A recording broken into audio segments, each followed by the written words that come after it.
So, in the first episode, we had the sonic screwdriver creating defensive shields. We had a wheelchair shooting rockets. And we had Donna and Rose letting it go. What's in store for us this time?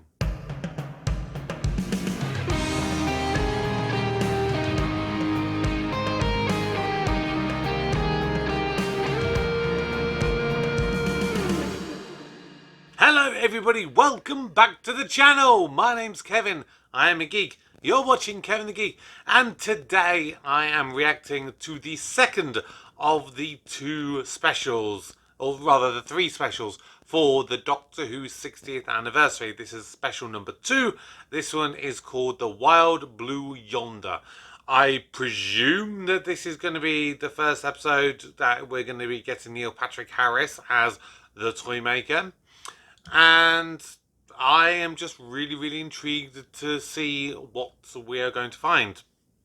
Now, of course, I am going to be doing two different reactions to this. I'm going to be doing my condensed reaction on YouTube, and I'm going to be doing a full-length reaction. If you would rather see the full-length reaction and you're currently watching the YouTube video, then please do click the link in the video description or in the pinned comment, and you can see the full unedited reaction to this episode rather than the kind of cut and snitted version. As I did last week, I'm not going to give a full in-depth review and my thoughts.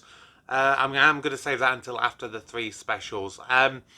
My main thing for this week is I would like to see a slight different portrayal of the Doctor from David Tennant, because pretty much the first episode, it was, you know, like it or dislike it, it was a bit of a rehash of the 10th Doctor, and I just would like to see something slightly different just to differentiate him enough from the 10th Doctor to make it feel that this is a new Doctor and not just the 10th Doctor in a different outfit. But hey, that's just me. If you haven't done so already, please subscribe, turn on notifications, smash the like button, and of course drop your comments down below. But that's enough talking for right now. Let's get reacting. England, 1666. 666 is not good.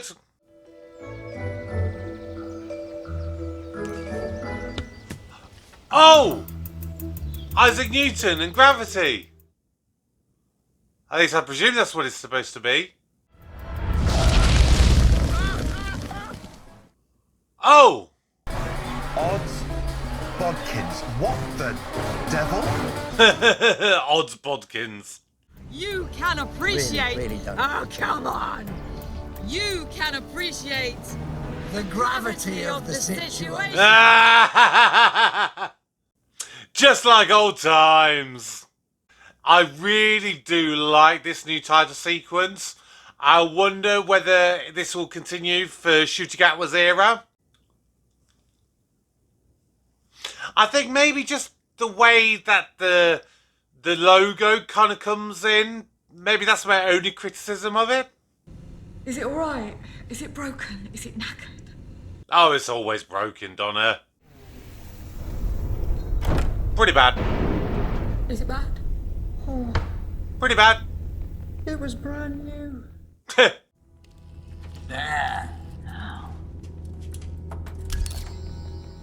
So does this mean we're going to get a different TARDIS interior? Be a bit weird if we have a different TARDIS interior after only one episode. Wow, nice. Big? Very big. For a moment I thought that was another TARDIS. Very obviously green screen here. Could be worse. We've got air, we've got light, we've got gravity. Did she actually say Mavity then in the original scene? Oh, don't you look at me like that. It's your fault. I said, let's stay here, but you had to. Looking quite angry. But that means we've landed in the middle of hostile action. Yeah. So you got to resolve the action. Simple. We go and kick it its arse! Yes, Donna! Somebody's watching!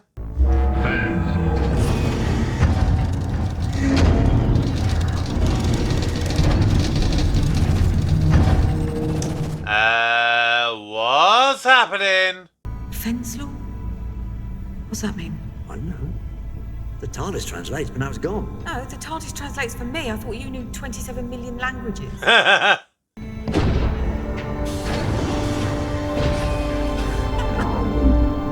Okay. You're carbonated. Thank you, Parker.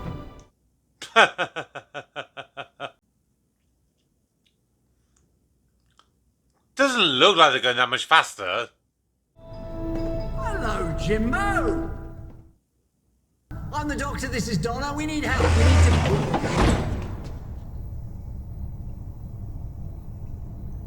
Is that it?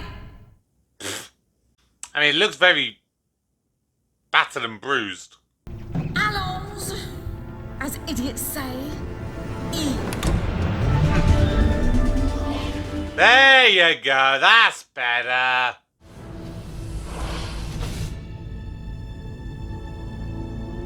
Hello? Again, sort of reminds me of a TARDIS. We've got a chair. It's a good sign. It's a life form with a bum. There's no stars. Ooh, Where are the stars? that's not good. Inside a dust cloud or a Mavity well or... They've said it again, Mavity. The TARDIS was out of control. It's taken us Yeah. to the edge of the universe. Oh. That's really not good. Carlos. Did it say Khaleds, as in the Daleks? Oh! No.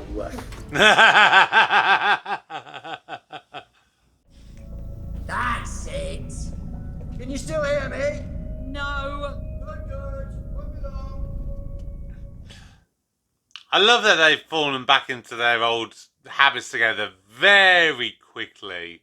It really does feel just like old times. Just the banter and the sarcastic comments. I love it. You were fast. I did what you said. And Wilf, your grandfather? Funny, because I wonder where the TARDIS goes. Not random. Maybe it lands on some outcrop. By the sea. Do you think this is like just weird intercuts of the two different scenes, or do you feel that this is maybe like a duplicate, like someone has created a duplicate Doctor and a duplicate Donna? Because right now something feels off.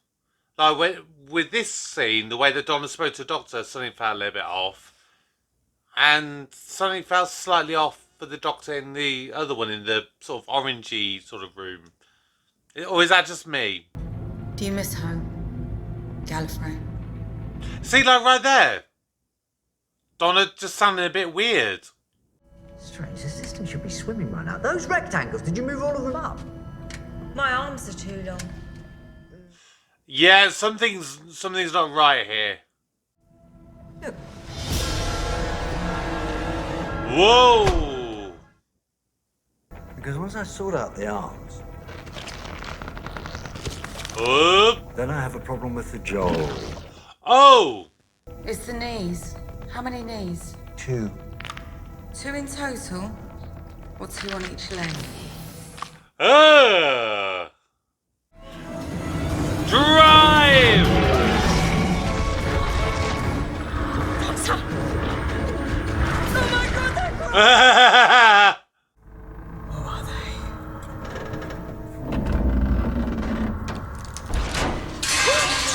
Whoops! Gonna need insurance for that. It's strange enough, my face coming back, but not this big. I'm quite confused right now, not gonna lie. Great. Whoa!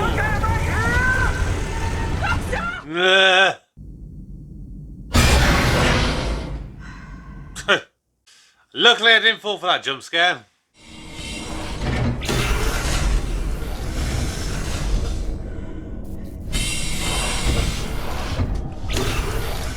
Oh God. Okay, tell me, how many hearts have I got? 2. Oh, then it's me. No, hold on, that doesn't work either. Well, then you're not the doctor, because he knows everything. Except for the million times when I don't, and I tell you so, don't I? We stand here now, on the edge of creation, a creation which I devastated. So yes, I keep running, of course I do. How am I supposed to look back on that? It wasn't your fault. I know! Whoa. All those years, I missed you. Oh God. Auntie Iris, Mummy and Daddy, why does he travel with someone as stupid as you? Jeez, what is going on?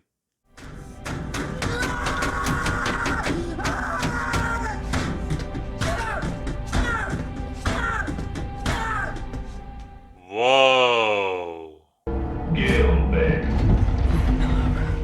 What was that? Mealbeck? I'm just so confused right now.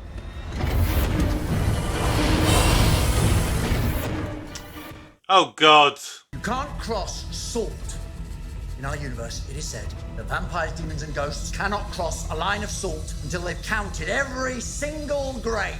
She doesn't believe it. But you said I'm stupid and also brilliant. Then which one is it, Donna? Ooh.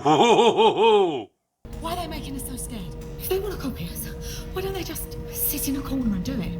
Why terrorise us? The more scared we are, the more the blood pumps, hypothalamus, adrenaline. We think faster and faster and faster. It makes us easier to copy. Goosebumps like Braille. But what do we do? How do we stop them? Donna, stop thinking. How How can you not think on a ship full of questions? Stop thinking. Let me think. The captain of the ship, circling round and round forever, caught in the gravity field. Caught in the what? Gravity field. But why? Again, Mavity. I know that place. I know my expressions very, very well, and you don't know. If they don't know why the captain's outside, the air locked door 3 years ago, that wasn't them coming in. That was her going out. So the ship is slowly reconfiguring to become a very slow bomb.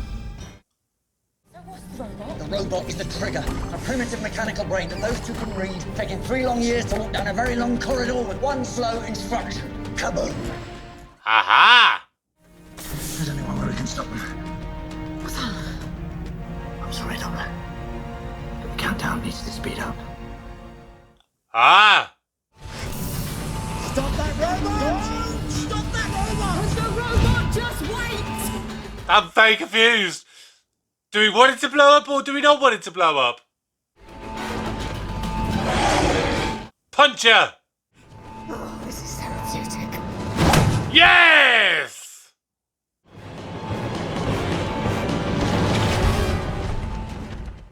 Oh, come on, that's cheating. If he runs out of time, the hostile action ends. But a time machine would know. Ah! And why is Mrs. Bean funny?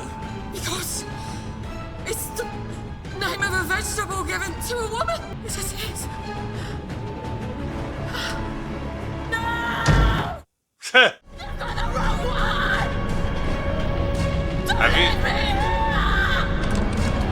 Have you? We might actually have the wrong one. Oh shit.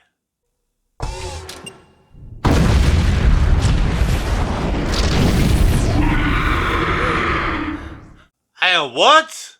Is that really actually Donna?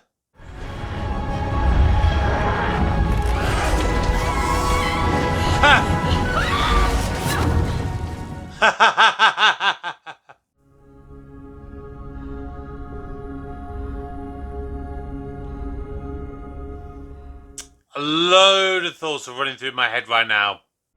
Just got this feeling. What? Feeling of something. What? Which is gone. Fine, good.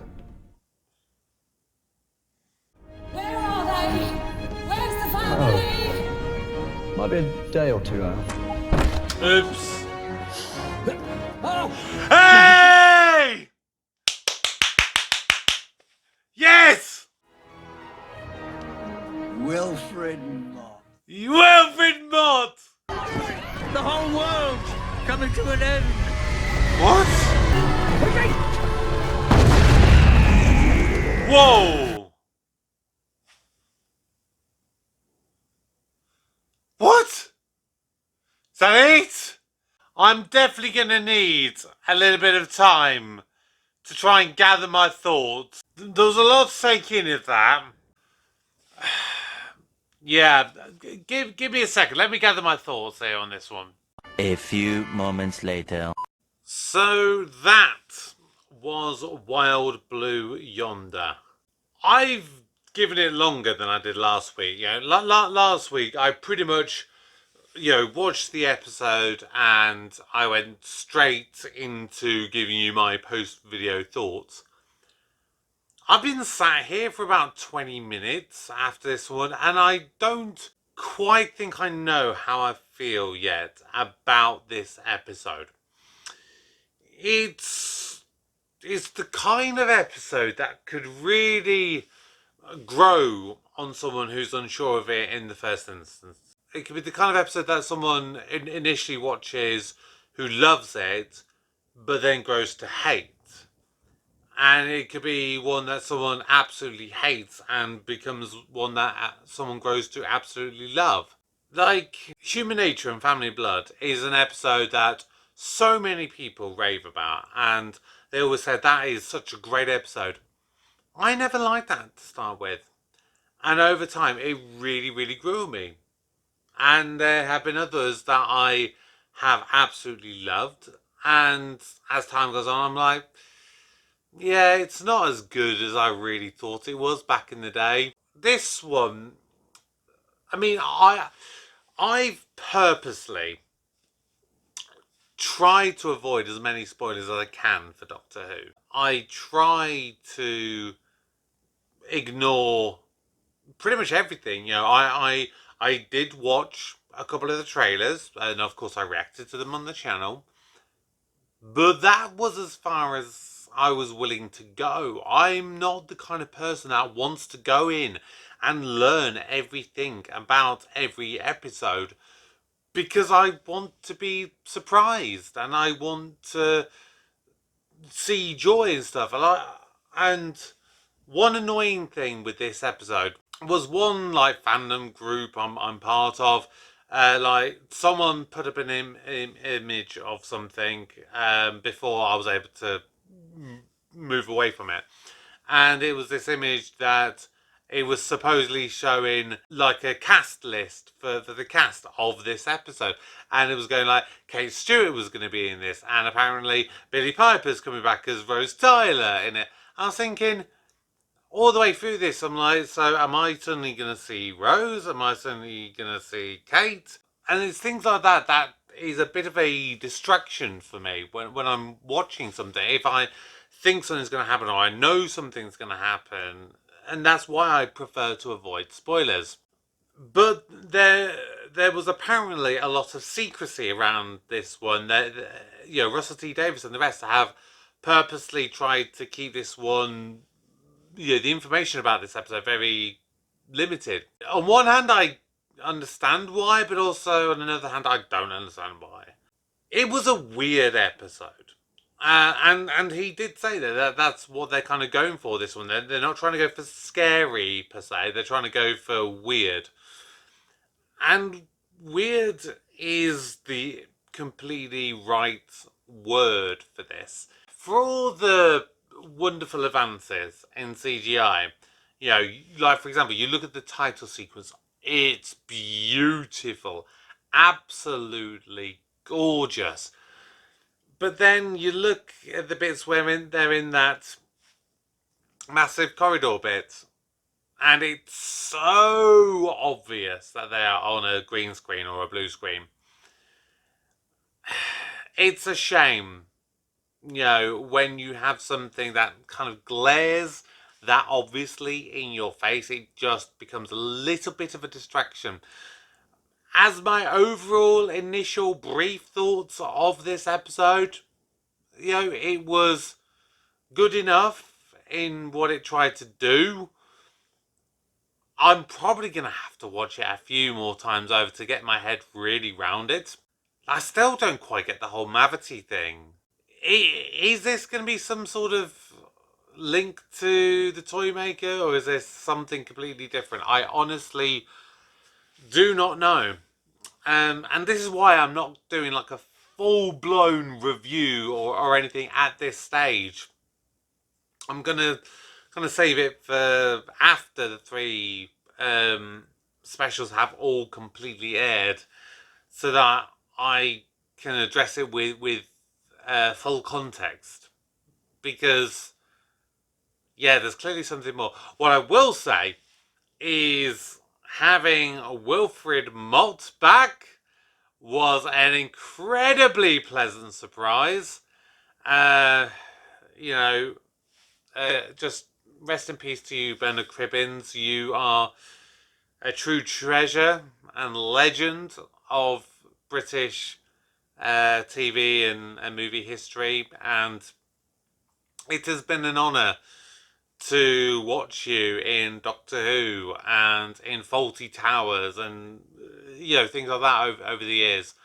So yeah, having you show up in my favourite TV show in your final role before you sadly passed away last year, yeah, that's a wonderful testament to your career.